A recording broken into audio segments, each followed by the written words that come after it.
যারা নবীকে ভালোবাসতো, হযরতে বেলালে হাবশীর জীবনে খুলুন। বেলাল উমাইয়া ইবনে খালফের কিনা গোলাম ছিল। নবীর ভালোবাসার মালা যখন গলায় পড়ল, উমাইয়া ইবনে খালফ বেলালকে নির্যাতন শুরু করলো। বেলাল বলেন, উমাইয়া ইবনে খালফ রে, মার, আমি যখন কিনা গোলাম, কিনা আনছো, কিনা গরু যে কথা, কিনা মানুষ গোলাম সেই কথা, মারো, আমারে কত মারবি? ও উমাইয়া ইবনে খালফ, জেনে রাখো, মার খাইতে খাইতে আমার জীবন দিব, আমি রাসূলের ভালোবাসা ছাড়বো না। উমাইয়া ইবনে খালফ বলেন, ছাড়বি না? ছাড়াইতে হয় কিলা কি দিয়ে, এটা আমি খুব ভালো জানি। খুব মারলেন, সমস্ত শরীর গা হয়ে গেলেন। আবার পরের দিন সকালবেলা যেই যেই জায়গাগুলো গা হয়েছিল, এই গার উপরে আবার আক্রমণ শুরু করছে। বেলাল আঘাতের পর আঘাতে এক একটা চিৎকার মারে, ইয়া রাসূলুল্লাহ বলে ডাক মারে। মারতে মারতে সমস্ত শরীর ক্ষত বিক্ষত। তারপরও বেলাল যখন নবীর ভালোবাসা ছাড়ে নাই, উমাইয়া ইবনে খালফ রৌদ্রের মধ্যে কাঁচা চামড়ার ভিতরে বেলালকে ঢুকাইলেন। কাঁচা চামড়ার ভিতরে সমস্ত শরীর ঘা, বেলালকে ঢুকাইয়া সিলি করে প্যাকেট করে মরুভূমির রৌদ্রের মধ্যে সারাটা দিন ফালাইয়া রাখছে। বেলাল শ্বাস ফালাইতে পারে না, একেবারে মৃত্যুর মুখে চলে গেলেন। বিকাল বেলা যখন সিলিটা খুলে দিলেন, বেলাল জ্ঞান হারা হয়ে পড়ে আছে, একেবারে সিদ্ধ হয়ে গেছে গরমের তাপে। এরপরেও বেলালকে রেহাই দেয় না। বেলালের গলার মধ্যে রশি লাগাইয়া দিলেন। এক বয়সের ছেলেরা বেলালের রশি ধরে শেষরাইয়া রাস্তা দিয়া বেলালকে ঘোরায়। অবশেষে পাহাড়ের উপরে তুলেছে বেলালকে। পাহাড়তে যখন ধাক্কা দিয়ে ছেড়ে দিছে গো, বেলাল গড়াগড়ি করতে করতে পাথরের পর পাথরের বাড়ি খাইতে খাইতে সমস্ত শরীর রক্তে লাল লাল হইয়া পাহাড়ের নিচে পড়ে জ্ঞান হারা হইয়া পড়ে আছে। যখন বেলালের জ্ঞান ফিরে আসতো, চিৎকার মেরে ডাক মারতো, ইয়া রাসূলুল্লাহ, ইয়া হাবিবাল্লাহ, ইয়া রাসূলুল্লাহ, ইয়া হাবিবাল্লাহ। উমাইয়া ইবনে খালফ বলেন, এত মায়ের এত কষ্ট দেওয়ার পরও বেলাল এই কালিমা ছাড়ে না, নবীর ভালোবাসা বলতে পারে না। কি করব, কিভাবে বলাবো? একজন পরামর্শ দিলেন, শারীরিক নির্যাতনে বেলাল মুখে দিয়া নবীর ভালোবাসার প্রকাশ করে। উমাইয়া ইবনে খালফ অবশেষে মুখকে বন্ধ করার জন্য নবীর ভালোবাসার ব্যক্তি বেলালের মুখের ভিতরে জ্বলন্ত আগুন ঢুকাইয়া দিল। বেলালের মুখ জিহ্বা পুড়ে গেল। তারপরও বেলাল নবীকে ভালোবাসা ছাড়ে না। উমাইয়া ইবনে খালফ বেলালকে একটা রুমের ভিতরে বন্দী করে রাখলেন। বেলাল নবীর ভালোবাসায় গুনগুন করে দিন রাত কান্দে। একদিন আবু বকর এই রাস্তা দিয়া যাইতেছিল, শুনে কে যেন নবীর প্রেমে কান্দে। ডাকলেন, বাড়িতে কে আছো? উমাইয়া ইবনে খালফ বাহির হয়ে গেলেন, আমি আছি। তোমার ঘরে কে কান্দে? একটা কিনা গোলাম আখিরি নবীর কালিমা পড়ে ফেলেছে, এত মার দিলাম রে আবু বকর। এই বেলাল তো ওই নবীর ভালোবাসা ছাড়ে না। বলুন, আবু বকরের কলিজায় আগুন লাগছে নি? আবু বকর বলেন, উমাইয়া ইবনে খালফ রে, এটা কেমন পাগল রে, আমার একটু দেখাও না। উমাইয়া ইবনে খালফ দরজাটা খুলে দিলে আবু বকর দেখে সমস্ত শরীরে রক্তে লাল লাল হয়ে গেছে। আমি যেই নবীর পাগল, আরেক পাগল এখানে বন্দী হইয়া কান্দে। আবু বকর বলেন, উমাইয়া ইবনে খালফ, এই পাগলটাকে বিক্রি করে দাও না, মাইরা লাভ হবে কি?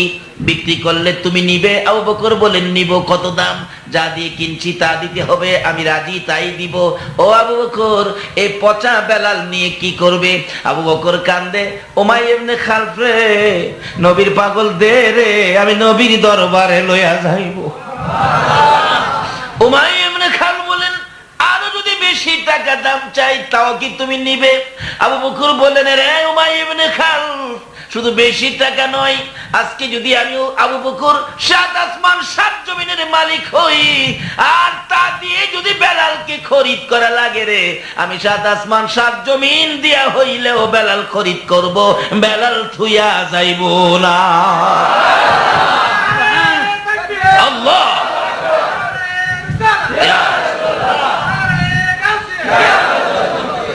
এ হলো ভালোবাসা এই হলো ভালোবাসার নিদর্শন। জীবন যায় নবীর ভালোবাসা ছাড়ে না। আমরা একটু স্বার্থের জন্য নবীর কথা ভুইলা যায়। আমার নবীর আশিক পাগল আবু বকর বেলালকে খরিদ করে রুমের ভিতরে যাইয়া ডাকতেছেন, বেলাল রে আয় রে, আর মার খাইতে হবে না। বেলাল বলেন, আবু বকর ভাই আমি তো উঠতে পারি না, আমার সমস্ত শরীর গা হয়ে গেছে। আবু বকর বলেন, টাইনা দাঁড় করাই জি। ওমর বেলাল আবু বকর রেখে পিঠের মধ্যে কাঁধের মধ্যে একটা হাত এইভাবে দিয়ে হাঁটতে পারে না। আবু বকর বলেন, হাত যখন আমার উপর ফেলে দিল, রক্তের চাপে আমার জামা লাল হয়ে গেল। যাইতে যাইতে যাইতে যাইতে বেলালকে নিয়ে আমার নবীর পাশাপাশি চলে গেলেন আবু বকর। আমার নবী কাছাকাছি যখন যায়, বেলাল আমার নবীর সুন্দর চেহারা দেখে একটা চিৎকার মারছে রে, দয়ার নবী মায়ার নবী গো, আপনি নবী আমার জীবনের জীবন। বলুন, দয়ার নবী আপনি আমার জীবনের জীবন। বেলাল এইভাবে যখন আমার নবীর সামনে দাঁড়াইয়া গুনগুন করে নবীর প্রেমের গান গায়, আমার নবী বলেন, আবু বকর রে আয় রে, আমার বেলালকে আমার পাশে নিয়ে আয়। নবীজির সামনে দাঁড়াইলে বিবরণ যখন খুলে বললেন লম্বা হয়ে যাবে, আমার নবী একটু থুতু মুবারক দুই হাতের মধ্যে লইয়া যখন বেলালের গায়ে লাগাইল, বেলাল আগের চাইতে সুস্থ হইয়া যায়। এই ছিল ভালোবাসা, আর এই ছিল ভালোবাসার পুরস্কার। আমরা এখন মুখে মুখে ভালোবাসি, কাজের বেলা। নবীর ভালোবাসার অর্থ বিবিকে পর্দায় রাখা না বেপর্দা করা? আচ্ছা, পর্দা আর বেপর্দা লাভ কি একরকম হবে? যে মহিলারা পর্দায় ছিল, স্বামী স্ত্রীর মধ্যে ব্যবহার ভালো ছিল, ওই রকম মহিলাদের সন্তান হলো গাউসে পাক আব্দুল কাদের জিলানী রহমাতুল্লাহ। নবীজি পর্দার ব্যাপারে কত নির্দেশ, স্বামী স্ত্রী মহব্বতের ব্যাপারে কত নির্দেশ। আল্লাহু আকবার। স্বামী হযরত আলী রাদিয়াল্লাহু তাআলা মুতার যুদ্ধে যাবে, তবুকের যুদ্ধে যাবে, মুতার যুদ্ধে নয়, তবুকের যুদ্ধে যাবে হযরত আলী রাদিয়াল্লাহু তাআলা। খাতুনে জান্নাত ফাতেমাতুজ জাহরা একদিন বলে ফেললেন সামনে দাঁড়ায়া, স্বামী তবুকের যুদ্ধে যাবেন? হ্যাঁ। শোনেন, আমার জন্য একটা নতুন কাপড় আনেন। আচ্ছা, স্বামীর কাছে স্ত্রী কাপড় চাইতে পারে কিনা? অধিকার আছে না? আমার জন্য নতুন একটা কাপড় আনবেন।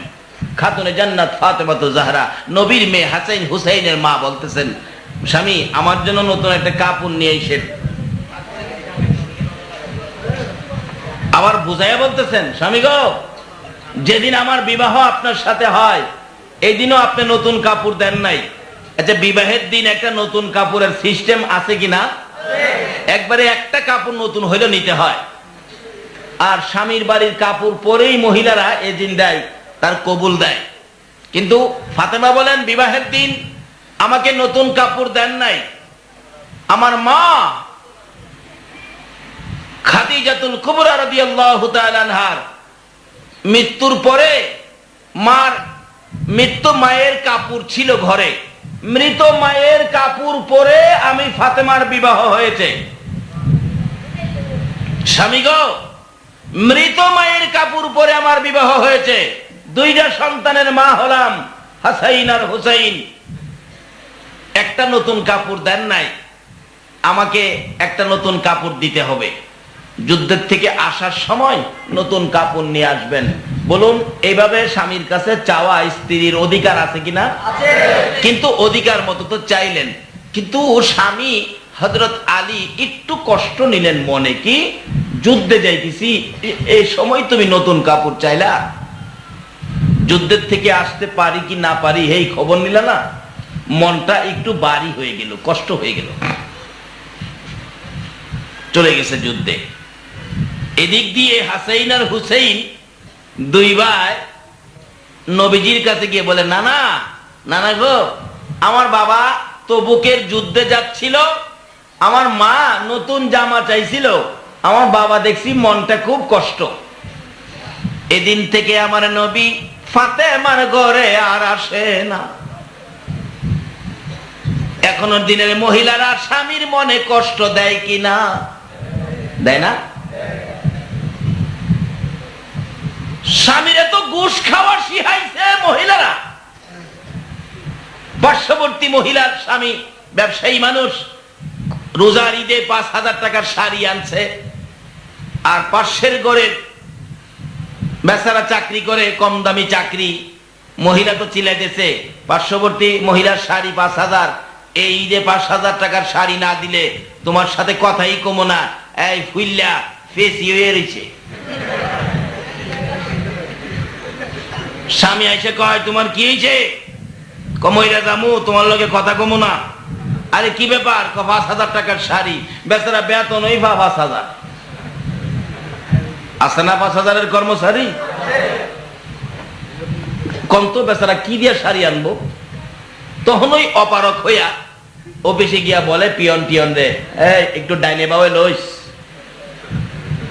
আছে না ডাইনে বাওয়ার পয়সা? আমাদের দেশে কই উফরি উফরি। কই বেতন পাই কত? বলারা কই বেতন পাই তো 7,000। কই উফরি কেমন পা? বেতন 7,000-এর পরে জিগা উফরি কেমন পা? আচ্ছা উফরিটা কি জায়েজ? ওই সিগনেচার দেয় না 200 না দিলে।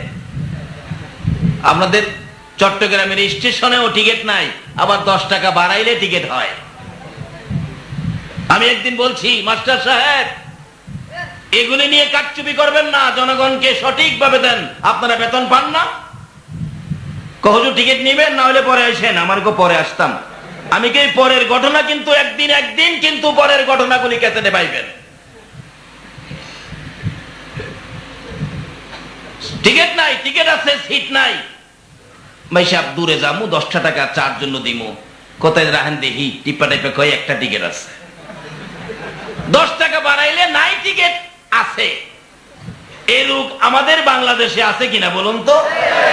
এইগুলি বন্ধ করতে হলে নারী সমাজ এগিয়ে আসতে হবে। মেয়ে নারী যদি, স্ত্রী যদি বলে দেয়, শোনো একটা পয়সা বেজাল আমার সংসারে আনতে পারবো না, এই বেজাল রোজগার আমার সন্তানদেরকে আমি খাওয়াবো না, বলুন স্ত্রী যদি এই কঠোর হয়ে যায়, স্বামী কি বাজে কাজে হাত দিতে পারবে? যে সমস্ত মহিলারা এইভাবে রোজগার পরিষ্কার রাখলেন, হালাল খাইলেন, ওই সমস্ত মহিলাদের সন্তানেরাই নামাজি হয়, আল্লাহর ওলি হয়। এখন সন্ত্রাস হয় কেন? কারণটা কি? এই খাওয়ার মধ্যে ভেজাল ঢুকছে। ডাইনে বামে কিছু নিস, বাড়ি অন্যি ফেসাও ফেসি হইছে, এটারে ফেসা বানান লাগবো। সিগনেচার দিতে এলে কয় সিগনেচার তো এখন দেওয়া যাবে না, রোজারিদের পরে আইসেন। করে বাবা আমার আজকা দরকার, রোজারিদের পরে আইসেন, 100 দিলে দেওয়া যাইব। না 100 হবে না, দিছে 300 যখন ফাইলের নিচে থুইছে, উপরে সিগনেচার দিছে। এরূপ বাঙালির চরিত্রে আছে কিনা কন্ত? নবীর ভালোবাসার অর্থ কি এই? নবীকে যারা ভালোবাসে জীবন যাইতে পারে, অবৈধ কোনো কিছু করতে বলতেছিলাম আমার নবীর কত আদরের মেয়ে খাতুনে জান্নাত ফাতেমাতুজ জাহরা স্বামীর সাথে কি ব্যবহার করে দেখুন। ডাকতেছে, নতুন জামা আইনেন। হযরতে আলীর মনে কষ্ট গেল। মা ফাতেমা 2 সন্তান হাসাইন আর হুসাইন নবীজির কাছে খবর পৌঁছে দিল। আমার নবী বলেন, স্বামীর মনে কষ্ট দিয়েছে, ফাতেমার ঘরে আর যাব না। একদিন চলে গেল, নবীজি আসলেন না। 2 দিন চলে গেল, নবীজি আসলেন না। 3 দিনের দিন সকালবেলা ফাতেমা সহ্য করতে পারে না, হুসাইন রে যা তোর নানারে যায় কো আমার বাড়িতে আসার জন্য। যে বাবা প্রত্যেকদিন 2 বার 3 বার করে আসতেন, আজকে কেন আসে না? আমার তো আর মন মানে না। ফাতেমা কাঁদতেছে। হাসাইন হুসাইন 2 ভাই গিয়ে নবীজির সামনে হাজির হলেন। নানা, নানা গো, মা কান্দে, আপনি কেন যান না? আমার নবী বলে দিলেন, হাসাইন হুসাইন তোর মারে বলে দে, নতুন জামা চাইয়া আমার আলীর মনে দুঃখ দিয়েছে। নতুন জামা চাইয়া রে আমার আলীর মনে দুঃখ দিয়েছে। যতক্ষণ পর্যন্ত আলীর মন খুশি না করবে আমি নবী ফাতেমার ঘরে যাব না। শুধু এটাই শেষ না রে হাসাইন হুসাইন, ফাতেমারে বলে দে স্বামীর মনে দুঃখ দিয়ে, ফাতেমা স্বামীর মনে দুঃখ দিয়ে যদি মৃত্যুবরণ করে রে, আমি নবী ফাতেমাকে মেয়ে বলে দাবি করব না। নবীর আশিকেরা, নবীর পাগলেরা, স্বামী স্ত্রীর জীবনটা কিভাবে চলবে? নবী যদি ভালোবাসা থাকো, নবীর কথাগুলো মানতে হবে, নবীজির চরিত্র, নবীর আদর্শগুলো গড়ে নিতে হবে। আমি ফাতেমাকে মেয়ে বলে দাবি করব না যদি ফাতেমার স্বামীর মনে দুঃখ দিয়া কবরে যায়। এবার এই খবর পৌঁছে দিলেন হাসাইন আর হুসাইন মায়ের কাছে। 3 দিন শেষ, যুদ্ধ বিজয়ী হয়ে গেল। বিকাল বেলা তবুকের যুদ্ধের থেকে হযরতে আলী রাদিয়াল্লাহু তাআলা আনহু আসতেছে। বহুদূর দেখা যায়। অন্যদিন যুদ্ধ শেষে আলী ঘোড়া চালাইয়া সরাসরি বাড়ির ভিতরে ঢুকতো বীর বিক্রমের মতো খুশি মনে। আজকে মনটা ভারী ভারী, আগের থেকেই ঘোড়ার থেকে নেমে গেলেন। ফাতেমা বাড়ির ভিতরে চুলার মধ্যে গরম পানি বসাইয়া অপেক্ষায় স্বামী কোন সময় আসবে, কিন্তু মনটা ভারী। ঘোড়ার থেকে নাইমা ঘোড়ার লাগাম ধরে আস্তে আস্তে আসতেছে। বাড়ির কাছাকাছি আসলে দৌড়ে যাইয়া ফাতেমা স্বামীর পায়ে সালাম করছে। অনেক মহিলারা স্বামীর পায়ে সালাম করেনি, করে পারলে চা উল্টায় ফেলায় দিত। নবীকে যদি ভালোবাসা থাকো, নবীর আদর্শ মানতে হবে কিনা বলুন? আগেকার দিনে কেমন মানা মানত? এক বেচারার নাম জুলফিকার। জুলফিকার নাম আছে না, আগের দিনের ঘটনা। তার নাম হইল জুলফিকার।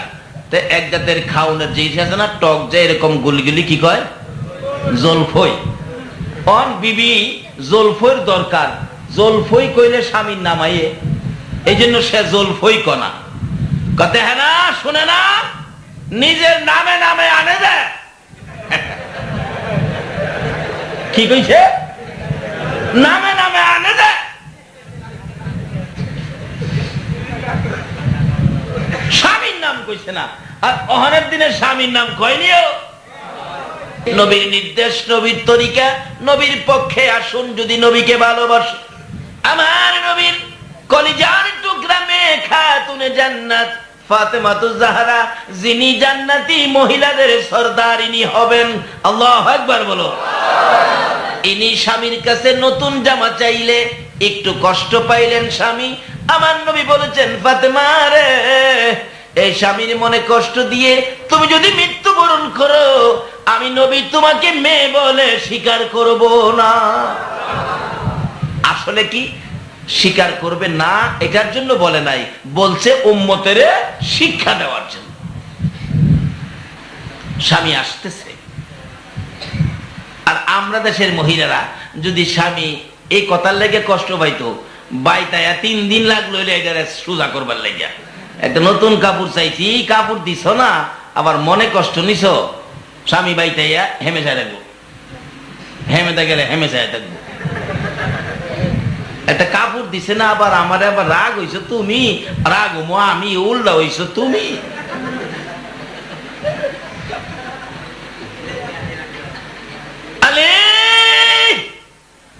বাড়ির ভিতরে ঢুকবার আগে আগে ফাতেমা সামনে বাইরে সালাম করছে। কি করছে? সালাম করছে। মাগো, ও মেয়ে লোকেরা, তোমার স্বামীর পায়ে সালাম করো। তোমার স্বামীর পায়ে একটু ধুলাবালি, এটা তোমার জন্য নেকির পাল্লায় উঠে যাবে।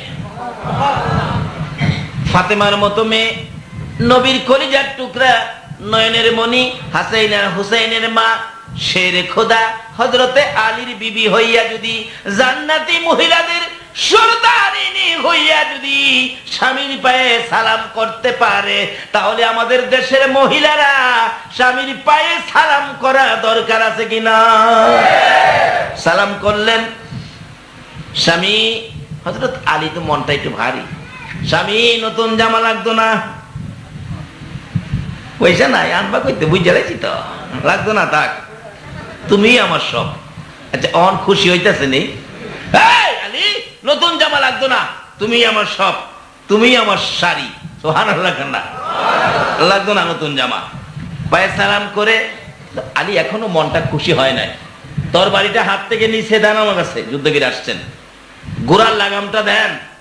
ঘোড়াটা নিয়ে বাঁধছে, যুদ্ধের পোশাকটা খুলছে, স্ত্রী স্বামীর গায়ের পোশাকটা খুলছে, খোলার শেষে ঘরে রাখছেন।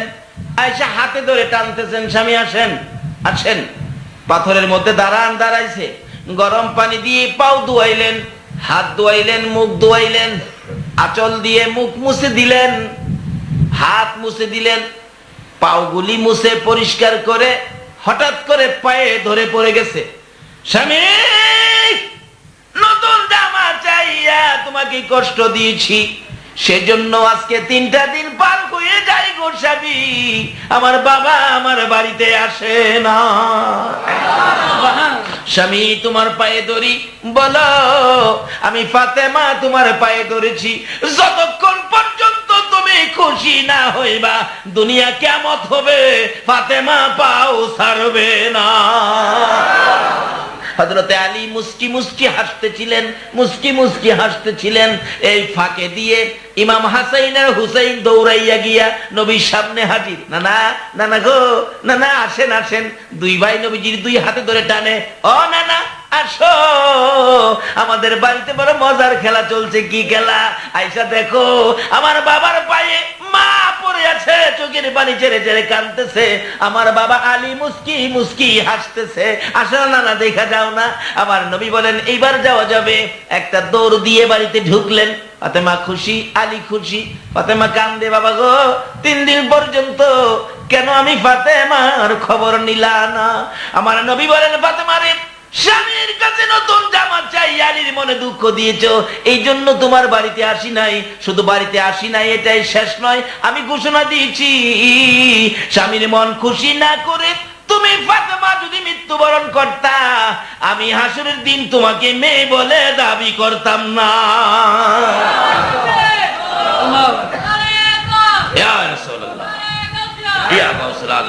বাবারা ভাইয়েরা, এই আওয়াজগুলি মাইকের মা বোনেরা শুনতেছে কিনা কন্ত?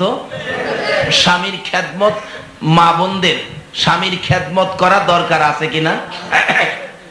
আপনাদেরও স্ত্রীর প্রতি কিছু কর্তব্য আছে কিনা? রাসূল বলছে তুমি যদি বাজারে বাদাম খাও, তাহলে স্বামীর জন্য, স্বামী বাদাম খাইলে স্ত্রীর জন্য বাদাম নাও। বাজারে খাইয়া, পার্কে বৈশা বাদাম খাইয়া শুক্লার টাল জমাইছে, বিবির লেগা 50 গ্রাম নেয় না। কমলা খাইয়া বেটা পার্কে বসে বাহলের টাল জমাইছে, একটা কমলা বাড়িতে নেয় না। নবীর নির্দেশ হলো তুমি যদি কমলা বাজারে 4টা খাও, বিবির লেগা 2টা নাও।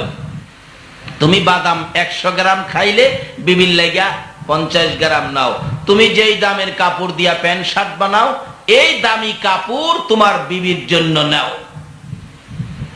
তুমি বাজারে মিষ্টি খাইলে বিবির লেগা 2টা মিষ্টি নাও। আচ্ছা, এই আমল কি আমাদের মধ্যে আছে? এটা নবীর নির্দেশ। নবীকে ভালোবাসার অর্থই হবে এই কথাগুলো মানা। আচ্ছা, স্বামী স্ত্রীর মধ্যে এইভাবে যদি মিল মহব্বত থাকে, বলুন তো কোনো ঝগড়াঝাটি হবে?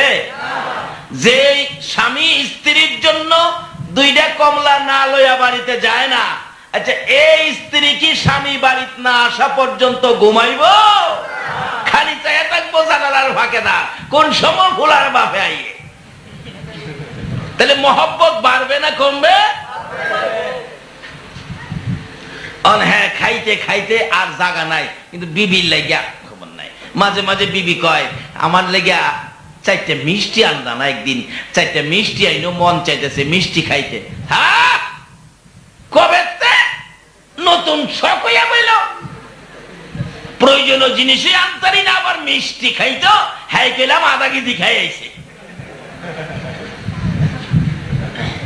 নবী বলছে তুমি যদি আধা কেজি খাও 250 গ্রাম মিষ্টি বিবির লেগে নাও। বলে চাচা আমরা তো মুরব্বী হয়ে গেছি বাজান, এখনো কি তোমার শাশির লেগে মিষ্টি নিতে পারবো? হ্যাঁ হ্যাঁ পারবেন।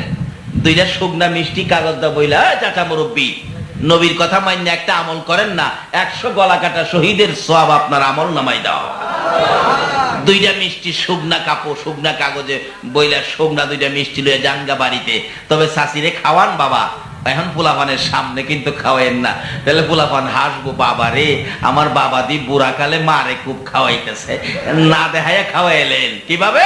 ডাইকা দরজার সিফাত নিবেন, ও তিব্বতের মা এদিকে তোরে জীবন ভরা খাওয়াইছি না, নবী বলে কইছে আমি খাইলে তোরেও খাওয়াইতাম, এদিকে ডাইকা নিয়া দরজার সিফাত কাগজ সহ গলার সিফাত আর দইরা দোয়াই দিবেন, খা। এই 2টা মিষ্টি যদি নবী কইছে এই মহাব্বতে কেউ খাওয়াইতে পারেন, কাল কিয়ামতে একে উসিলা করে আপনাকে মাফ করে দিবে। আল্লাহু আকবার।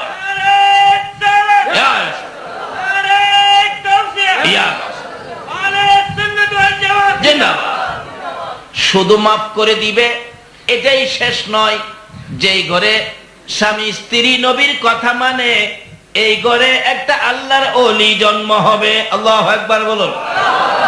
ওই ঘরের মা বাবার দোয়া যদি কোনো সন্তানে নিতে পারো, ডাইরেক্ট আল্লাহর ওলি হইয়া যাইবা। কারণ নবীর ভালোবাসায় ওলি হওয়া যায়। আল্লাহু আকবার বলুন। নবীর ভালোবাসায় কি হওয়া যায়?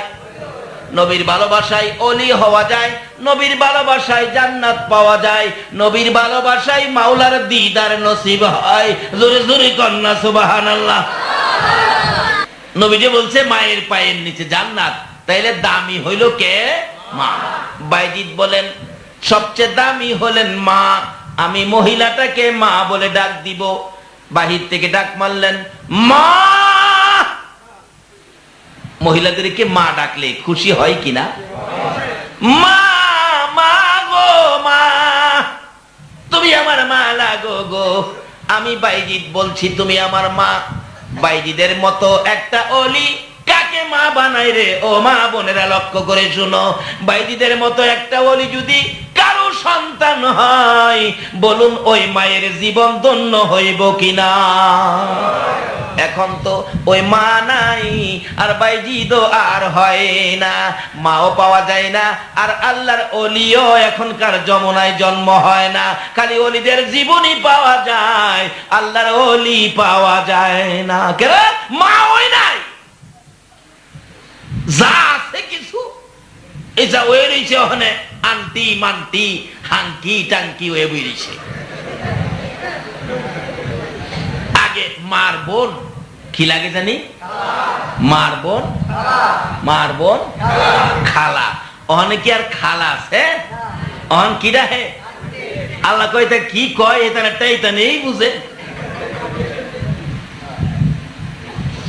আগে ছিল মার বোন খালা। আচ্ছা, মার দাম বেশি, খালা হইলে খালার দাম আছে না?